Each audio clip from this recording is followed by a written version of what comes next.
మెదక్ మున్సిపాలిటీలో ప్రలోభాల పర్వం వివాదానికి దారితీసింది. నిన్న రాత్రి డబ్బు మద్యం పంచారని ఆరోపణలు గుప్పుమన్నాయి. ఒక్కో ఓటుకు 3,000 నుంచి 5,000 రూపాయలు పంపిణీ చేస్తున్నట్టు చెబుతున్నారు. 15, 30 వార్డుల్లో కాంగ్రెస్ బీఆర్ఎస్ అభ్యర్థుల మధ్య తోపులాట చోటు చేసుకుంది. కాంగ్రెస్ అభ్యర్థి నరేష్ను కట్టకింద కాలనీవాసులు అడ్డుకున్నారు. డబ్బులు పంచకుండా వెళ్లిపోవాలని కోరారు. ఆయన మాట వినకపోవడంతో తీవ్ర ఆగ్రహం వ్యక్తం చేశారు.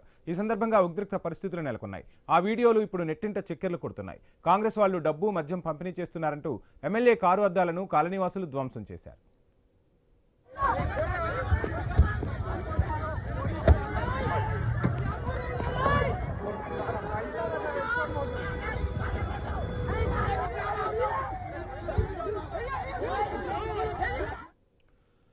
మెదక్ మున్సిపాలిటీలో ప్రలోభాల పర్వం వివాదానికి దారితీసింది. నిన్న రాత్రి డబ్బు మద్యం పంచారనే ఆరోపణలు గుప్పమంటున్నాయి. ఇదే అంశానికి సంబంధించి ఫుల్ డీటెయిల్స్ మా ప్రతినిధి క్రాంతి అందిస్తారు.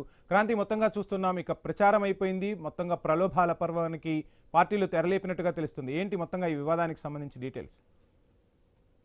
మనం చూసినట్లయితే ఎన్నికల ప్రచారం గడువు అయితే ప్రచారం ముగిసింది నిన్న సాయంత్రం కూడా. దీంతో పార్టీలు కానీ అభ్యర్థులు కానీ ఓటర్లని ప్రసన్నం చేసుకోవడానికి ప్రలోభాలకు గురి చేసే ప్రయత్నాలు చేస్తూ డబ్బులు మద్యం వస్తు రూపంలో పంపిణీ చేసి వాళ్ళని ఓట్లని వీళ్ళు పచ్చి తిప్పుకునే ప్రయత్నం చేస్తూ ఇందులో భాగంగానే మెదక్ మున్సిపాలిటీలోని 10వ వార్డులో 30వ వార్డులో నిన్న ఈ కాంగ్రెస్ పార్టీకి చెందిన కొంతమంది వెళ్ళి అక్కడ తమ వార్డుకు తమ కాలనీకి రావద్దని, డబ్బులు పంపిణీ చేయొద్దని చెప్పి వాళ్ళు అడ్డుకున్నారు. దీంతో అక్కడ 15వ వార్డు అభ్యర్థి కూడా ఇక్కడికి కాలనీ వాసులు గొడవకి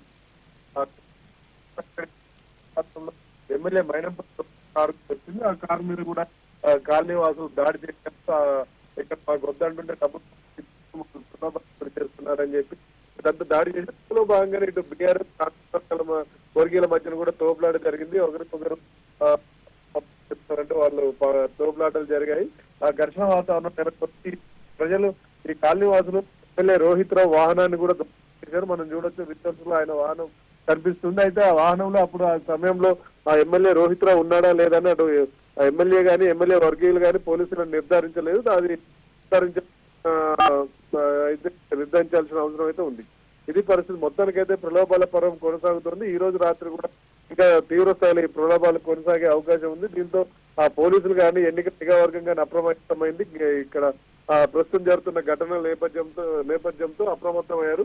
ఎవరు కూడా ఎలాంటి మద్యము ఇలాంటి అనధికారికంగా కానీ చట్టవిరుద్ధంగా ప్రలోభాలకు గురి చేయకుండా పూర్తి చర్యలు తీసుకునే ప్రయత్నాలు చేస్తున్నారు. Right, thank you Kranti.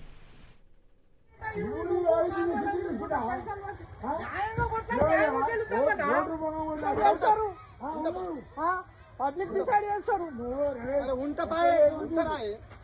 తప్పన్నా మీది తప్పు నేను చెప్తున్నాను.